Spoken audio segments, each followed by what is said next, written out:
नमस्कार, जय मिथिला, जय मैथिली। हम नहा धो कऽ आबि गेल छी अपन भनसाघरमे। तऽ अहाँ सब हमर ब्लॉग पर जाकर देखल करू। मीनाक्षी शिवमके नामसँ हमर ब्लॉग अइ।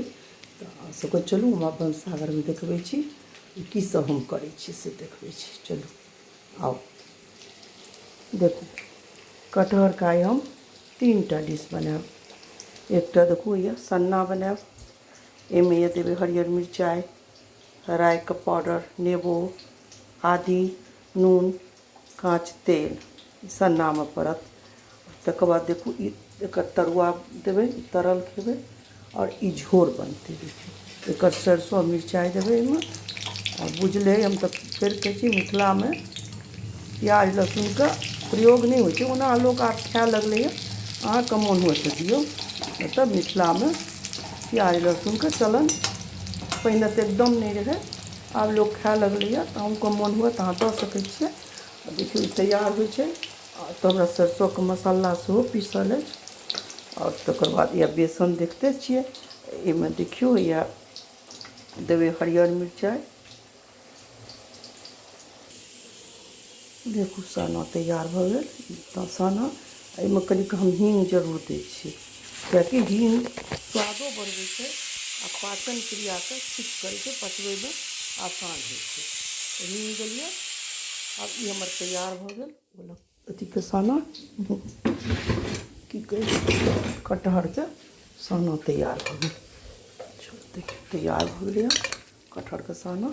एक डिश भेल, यऽ देखू दोसर डिश भेल, आ तेसर यऽ हम तैयार कऽ रहल छी। हाँ एकटा बात आओर, अहाँ सब लाइक कमेंट जरूर दिअ, किएकि तहन ने बुझबै। बनबै तऽ सब चीज सबके तरीका अलग अलग होइ छै। ताहि दुआरे अहाँसब हमरो तरीकासँ बनाउ, खाउ आ तकर बाद हमरा लाइक कमेंट जरूर दिअ, जे हमरा फेर आओर बनबैके इच्छा हैत जे हम आओर बनाबी। जेनाकि पाहुन घरमे अबै छथि, पाहुन अबै छथि घरमे तऽ कतेक उत्साह होइए जे ई बनबै छी ओ बनबै छी। पाहुन लए मिथिलामे तऽ 7टा तीमन बनत, 9टा बनत, बेसियो बनि सकैए, 11टा बनि सकैए। तऽ मिथिलामे तऽ छैहे भोजनके विन्यास। अहाँसब बनाउ आ खाउ तऽ पर लाइको कमेंट दिअ ई जे केहन बनल, कि देखैमे केहन लागि रहल है।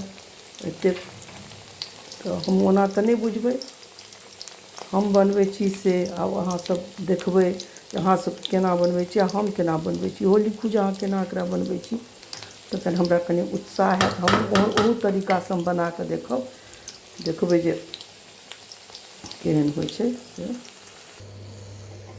बस हमरा ई तरा गेल। आब फोरन दै छियै, पञ्चफोरन बुझले अछि।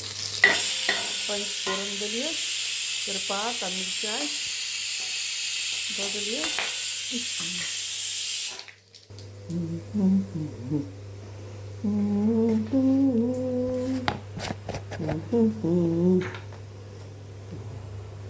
कश्मीरी मिरचाइ से कनि दै छियै। देखू अहाँसब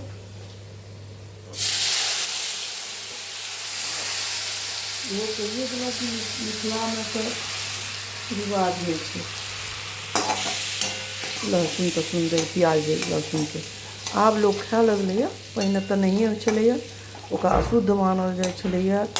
ओ अगर कोनो कोनो घरमे तऽ एहनो छलनि जे कतहुसँ अगर ओकर खोइचो उड़ि कऽ आबि गेल, छिलका यानी कि, तऽ ओ पूरा घर दुआरि सब साफ कएल जेतै। से तऽ नहि होइ छै आब।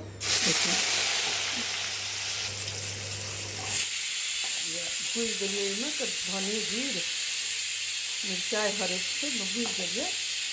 आओर सरिसो जे छै तकरा हम दऽ देबै। बुझिते छियै सरिसो मिथिलामे अक्सर अहाँ भूजल नहि जाइ छै, आब लोक भूजऽ लगलैए, लेकिन भुजलासँ गरिष्ठ भऽ जाइ छै, पचैमे कनि परेशानी होइ छै। तऽ हम काँच सरिसो दै छियै।